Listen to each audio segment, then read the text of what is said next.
la 11e plaie d'Égypte s'est abattue sur mon jardin. Horreur! J'ai commencé à trouver des scarabées japonais par-ci par-là dans mon potager. Pour l'instant, j'en vois juste 1 ou 2 par jour, mais à voir les terribles photos d'orgies de scarabées qui ravagent tout sur leur passage, j'ai déjà des sueurs froides.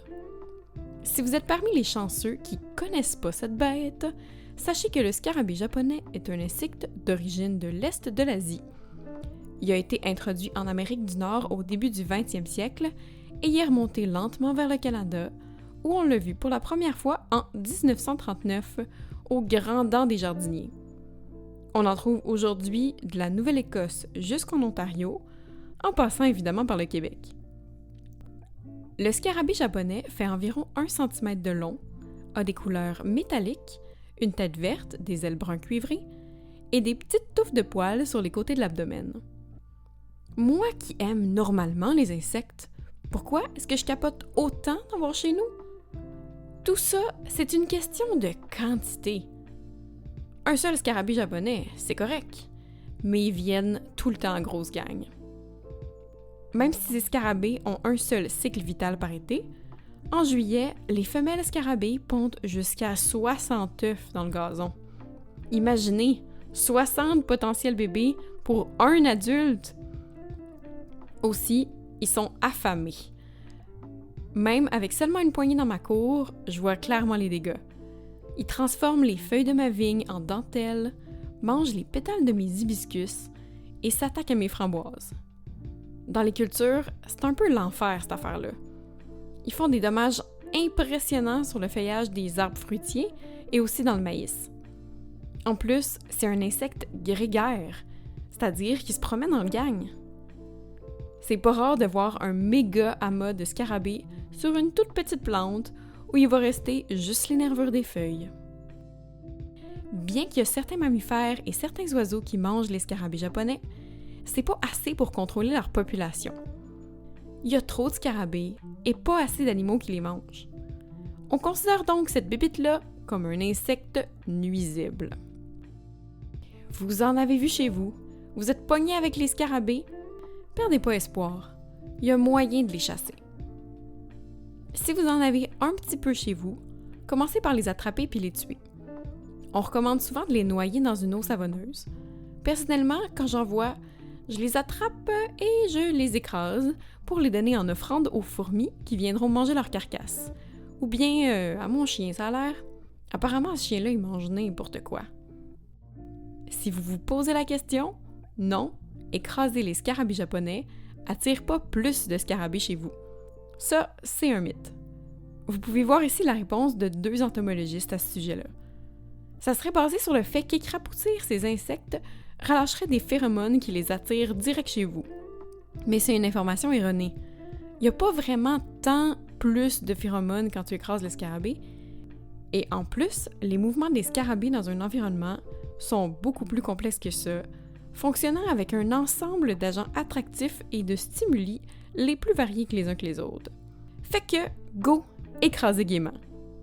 Je pense que plusieurs jardiniers préfèrent les noyer plutôt que les écraser parce qu'ils sont un peu dégoûtés par le crunch sous leurs sandales. Vous pouvez aussi envelopper les plantes particulièrement affectées dans un filet. Si les scarabées japonais peuvent pas toucher à votre verdure, ils pourront pas la manger. Une autre bonne idée pour lutter contre les scarabées japonais, c'est de les réduire à la source, soit de réduire le nombre de bébés scarabées en devenir.